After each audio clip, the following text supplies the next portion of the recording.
আসসালামু আলাইকুম। আশা করছি সবাই ভালো আছেন। তো রেডি যেহেতু হয়েছি তাই ভাবলাম যে আমি আমার হোম ট্যুরের একটা ভিডিও করে ফেলি। আমরা এখন যেই বাসাটায় আছি এই বাসাটা কোম্পানি থেকে আমাদেরকে ঠিক করে দেওয়া হয়েছে।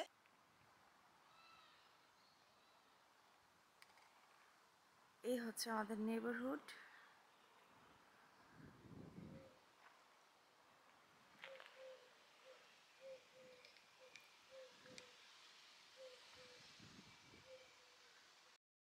এই হচ্ছে আমাদের বাসা।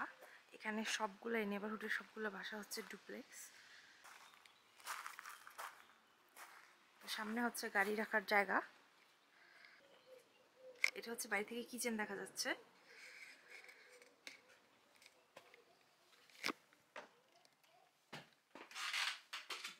তো ভিতরটা দেখানোর আগে জি বাবা আমি আসি, ওয়েট। আমার ছেলে উপরে। এই যে হচ্ছে বাইরে থেকে এই সামনের অংশটা হচ্ছে গাড়ি রাখার জন্য।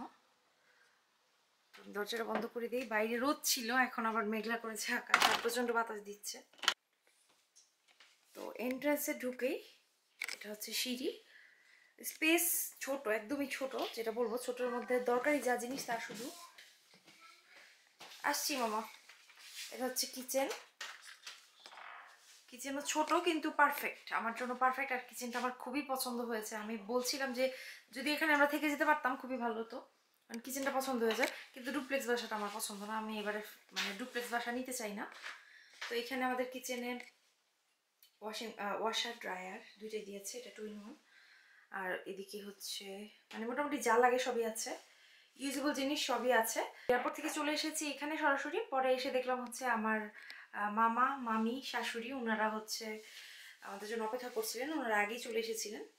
তো এটা হচ্ছে একটু ডিম ভাজি করেছিলাম রাতে, এটা ডিম সিদ্ধ করেছি। আমাদের হচ্ছে হিটারের চুলা। তো যেটা বলছিলাম, ওনারা দুনিয়ার জিনিসপত্র রান্না করে নিয়ে এসেছেন, বাজার করে নিয়ে এসেছেন, মানে যা যা লাগে মনে হয় আমার 1 মাসে কোনো কিছুর বাজার করতে হবে না। এই যে পাস্তা, ডাল, তারপর এই মশলাপাতিগুলো কিছু আমি নিয়ে এসেছিলাম দেশ থেকে। তারপর মামাও নিয়ে এসেছেন, মানে জরুরি যা যা মশলাপাতি, তেল, পেঁয়াজ, মরিচ, লবণ, চিনি যা লাগবে, ফ্রুটসও, তারপর শুকনা খাবার সকালে নাস্তার জন্য আমাদের যা যা লাগবে, তারপর হচ্ছে ডিম, দুধ, বাটার, মানে কোনো কিছু বাদ নাই, সব কিছু নিয়ে এসেছেন মামি। আর মামি তো দুনিয়ার রান্না করে নিয়ে এসেছেন। আমার মনে হয় এই রান্না দিয়ে আমার 3 দিন তো চোখ বন্ধ করে চলে যাবে। বিরিয়ানি মানে সিলেটের আখনি, তারপর হচ্ছে মুরগির গোশত, ভাত, সবজি, এগুলো নিয়ে এসেছিলেন রান্না করে, কোনো কিছু বাদ রাখেনি, সব কিছু নিয়ে এসেছেন। এই যে চালের বস্তাও কিনে দিয়ে গেছেন, 10 কেজির চালের বস্তা। এটা ছিল আমাদের কিচেন। এবার হচ্ছে ঢুকছি হচ্ছে সোজা গিয়ে এন্ট্রেন্স থেকে সোজা গেলেই living room. Living room dining room একসাথেই আর কি। তো এই হচ্ছে লিভিং এরিয়া, এটা হচ্ছে ডাইনিং টেবিল, ছোট্ট আর কি। আবার 3 জনের জন্য পারফেক্ট, এর থেকে বড় না হয় ভালো, বেশি বড় হলে পরিষ্কার করা কঠিন। এই যে টিভি, এই পাশে আমাদের লাগেজপত্র রেখেছি। এই হচ্ছে আমাদের গার্ডেন।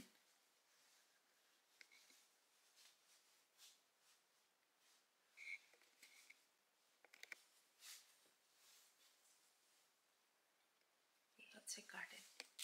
কিচেন আর গার্ডেনটাই আমার সবচেয়ে বেশি পছন্দ হয়েছে। এবারে চলে যাচ্ছি উপরে। জি মাম্মা, আমার ছেলেকে উপরে টয়লেটে বসিয়ে দিয়ে আসছি। জি মাম্মা আমি আসছি। এই জায়গার সিঁড়িগুলো খুব মানে খাড়া খাড়া, জায়গা যেহেতু ছোট। জি বাবা, ওকে। তো এই ঘরটা একটু অগোছালো, কারণ জামা কাপড় চেঞ্জ করে সব এই ঘরে রাখা হয়েছে। ক্যাবিনেট দিয়েছে, সবকিছুতে অলরেডি আমি কালকে রাতেই মানে লাগেজ খুলে সবকিছু রেখেছি যা যা রাখার। যে এখানে একটা অনেক সুন্দর মিরর আছে, ভ্যানিটি মিররটা খুবই সুন্দর, আমি দেখাচ্ছি।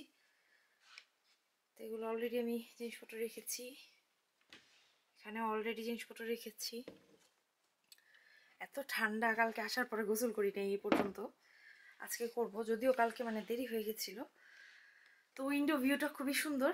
আমার সবসময়ই মানে বেডের পাশে জানালা হলে খুবই ভালো লাগে। তো এই যে হচ্ছে বেড, দুইটা সিঙ্গেল বেডকে একসাথে করে দিয়েছে ওরা। আর এই যে বাসার বাইরে, তো এটা হচ্ছে আমাদের গার্ডেন, যেটা নিচতলায় দেখালাম। আর ওই যে পাশে আরও গার্ডেন দেখা যাচ্ছে, মানে পুরোটা নেবারহুড একই টাইপের। তো এই ছিল বেডরুম, যদিও বেডরুমে মাস্টার বেড না। এটা হচ্ছে ওয়াশরুম, ওয়াশরুমটা এরকম। ভ্যানিটি মিররটা খুবই সুন্দর, ওইটা এদিকে হচ্ছে কমোড, আর এই যে ভ্যানিটি মিরর আমার খুবই পছন্দ হয়েছে। আরেকটা রুম, এখানে একটা বেড আছে, ডাবল বেড আর কি, মানে 3 জনের জায়গা হবে না কোনোটাতেই। তারপর আমরা শীত বলে কালকে রাতে 3 জন একসাথে ঘুমিয়েছি। তো এটা একটু ছোট রুমটা, এটাও সুন্দর। এটা হচ্ছে এই দিক দিয়ে আমাদের সামনের দিকটা দেখা যায়, মানে ঠিক এই রুমটার নিচে হচ্ছে কিচেন। তো এই হচ্ছে এত জানালা থাকলে আমার খুবই ভালো লাগে, আলো আসে। এই হচ্ছে লাগেজ রেখেছি, এখানে নামাজের জিনিসপত্র এগুলো রেখেছি। এখানে আরেকটা মিরর আছে, প্রত্যেকটা রুমেই একটা করে মিরর আছে, নিচতলা একটা মিরর আছে। আমাদের বাসা বললে ভুল হবে, কারণ 1 মাসের মেহমান আমরা এখানে। তারপরেও আসলে এই বাসাটায় থাকলে বুঝতে পারবো কোন জিনিসগুলো বাসা ভাড়া নেওয়ার সময় খেয়াল রাখতে হবে। রিডিংয়ে যাচ্ছি আমরা, পোস্ট অফিসে যাব এখনের মতো। আল্লাহ হাফেজ।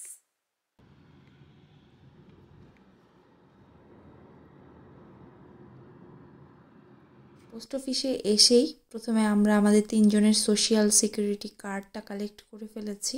এর আগে যতবারই যে দেশে গিয়েছি কখনোই আমার কাজের পারমিশন ছিল না, এবারে পেয়েছি। তার জন্য আমি আসলে আল্লাহর কাছে অনেক গ্রেটফুল। পোস্ট অফিসটা ছিল একটা মলের ভিতরে, তো মলের ভিতরটা ভাবলাম একটু ঘুরে দেখে এসেছি যখন, কাজ তো সাথে সাথে হয়ে গেছে। তো এখানে একটা শপে ঢুকে দেখলাম শপটার নিচের ফ্লোরে হচ্ছে ঘরের জিনিসপত্র বিক্রি হচ্ছিল, আর উপর তলায় লেডিস আর কিডসদের বা জামা কাপড় বিক্রি হচ্ছিল। তো ওখান থেকে আমার ছেলের জন্য একটা জ্যাকেট নিলাম, কারণ এখানে যে পরিমাণ ঠান্ডা, এরকম হেভি কোনো কাপড়ই আমি আনিনি, সব কিছুই মালপত্রের সাথে পাঠিয়েছি। এতটা ঠান্ডা হবে সেটা তো বুঝতে পারিনি। তো একটা ভারী দেখে জ্যাকেট নিয়েছি, এই যে ও যে পরেছে এটা পিঙ্ক কালারের। তো কাজ শেষ করে আমরা একটু স্টারবাক্সে এসেছি, ওর বাবা বলছে চলো এই জায়গার কফি খেয়ে দেখি কীরকম। তো কফি নিলাম, সাথে আমার ছেলের জন্য একটা কেক নিয়েছি। তো পুরো মল ঘুরতে ঘুরতে এখানে আবার একটা পাউন্ড শপ পেয়ে গেলাম, ওখান থেকে জরুরি কিছু জিনিস কেনাকাটা করলাম, যেমন সোপ লাগতো, হাত ধোয়ার সাবান, গায়ে দেওয়ার সাবান, এগুলা। তারপর আর টুকটাক কিছু জিনিস নিলাম।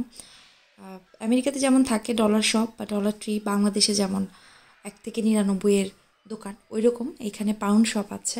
মল থেকে বের হয়ে 4-5টায় একটু হাঁটাহাঁটি করলাম আমরা। তো এখানে আবার হালাল একটা বুচার শপ পেয়েছিলাম, কেনিয়া বুচারের। তো ওইখান থেকে কিছু হালাল মিট নিলাম। সামনেই আবার ফার্মার্স মার্কেট বসেছিল, এখানে একদম ফ্রেশ সব ফল শাকসবজি বসেছিল। দেখেই ভালো লাগছিল, মনে হচ্ছিল সব কিছু নিয়ে নিই। ফ্রেশ শাকসবজি ফল দেখলে আমার মনে হয় আমি কিনে নিই, যদিও কিছু কিনিনি। ওখান থেকে বাসায় ফিরে এসেছিলাম। আর আজকে এখানে শেষ করছি, পরবর্তী ব্লগ দেখার আমন্ত্রণ রইল। সবাই ভালো থাকবেন, আল্লাহ হাফেজ।